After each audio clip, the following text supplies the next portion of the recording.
Price the Lord. സദൃശവാക്യങ്ങൾ 17-ാം അധ്യായം 1 മുതൽ 28 വരെയുള്ള തിരുവചനങ്ങൾ. കലകത്തോടു കൂടി ഒരു വീട് നിറയെ യാഗഭോജനത്തിലും സ്വസ്ഥതയോടുകൂടി ഒരു കഷ്ണം ഉണങ്ങിയ അപ്പം ഏറ്റവും നല്ലത്. നാണം കെട്ട മകന്റെ മേൽ ബുദ്ധിമാനായ ദാസൻ കർത്തൃത്വം നടത്തും. സഹോദരന്മാരുടെ ഇടയിൽ അവകാശം പ്രാപിക്കും. വെള്ളിക്ക് പുടം, പൊന്നിന് മൂശ, ഹൃദയങ്ങളെ ശോധന ചെയ്യുന്നവനോ യഹോവ. ദുഷ്കർമ്മി നീതികെട്ട അധരങ്ങൾക്ക് ശ്രദ്ധ കൊടുക്കുന്നു. വ്യാജം പറയുന്നവൻ വഷളത്വമുള്ള നാവിന് ചെവി കൊടുക്കുന്നു.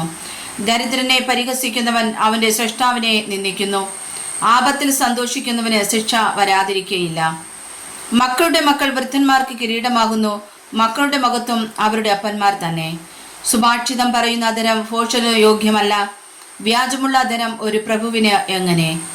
സമ്മാനം വാങ്ങുന്നവന് അത് രത്നമായി തോന്നും. അത് ചെല്ലുന്നിടത്തൊക്കെയും കാര്യം സാധിക്കും. സ്നേഹം തേടുന്നവൻ ലംഘനം മറച്ചു വെക്കുന്നു. കാര്യം പാട്ടാക്കുന്നവനോ മിത്രങ്ങളെ ഭേദിപ്പിക്കുന്നു.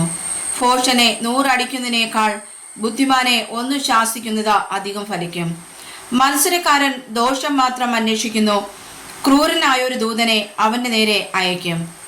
മൂഢനെ അവന്റെ ഭോഷത്വത്തിൽ എതിരിടുന്നതിനേക്കാൾ കുട്ടികൾ കാണാതെ പോയ കരടിയെ എതിരിടുന്നത് ഭേദം. ഒരുത്തൻ നന്മയ്ക്കു പകരം തിന്മ ചെയ്യുന്നുവെങ്കിൽ അവന്റെ ഭവനത്തെ തിന്മ വിട്ടുമാറുകയില്ല. കലഹത്തിന്റെ ആരംഭം മടവെട്ടി വെള്ളം വിടുന്നത് പോലെ. ആകയാൽ കലഹമാകും മുമ്പേ തർക്കം നിർത്തിക്കളക. ദുഷ്ടനെ നീതീകരിക്കുന്നവനും നീതിമാനെ കുറ്റം വിധിക്കുന്നവനും 2 പേരും യഹോവയ്ക്ക് വെറുപ്പ്. മൂഢന് ബുദ്ധിയില്ലാതിരിക്കെ ജ്ഞാനം സമ്പാദിക്കാൻ അവന്റെ കയ്യിൽ ദ്രവ്യം എന്തിന്? സ്നേഹിതൻ എല്ലാ കാലത്തും സ്നേഹിക്കുന്നു. അനർത്ഥകാലത്ത് അവൻ സഹോദരനായി തീരുന്നു. ബുദ്ധിഹീനനായ മനുഷ്യൻ കൈയടിച്ച കൂട്ടുകാരനു വേണ്ടി ജാമ്യം നിൽക്കുന്നു. കലഹപ്രിയൻ ലംഘനപ്രിയനാകുന്നു. പടിവാതിൽ പൊക്കത്തിൽ പണിയുന്നവൻ ഇടിവ് ഇച്ഛിക്കുന്നു.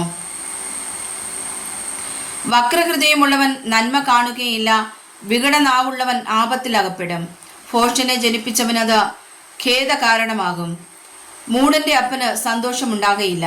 സന്തുഷ്ടഹൃദയം നല്ലൊരു ഔഷധമാകുന്നു. തകർന്ന മനസ്സോ അസ്ഥികളെ ഉണക്കുന്നു.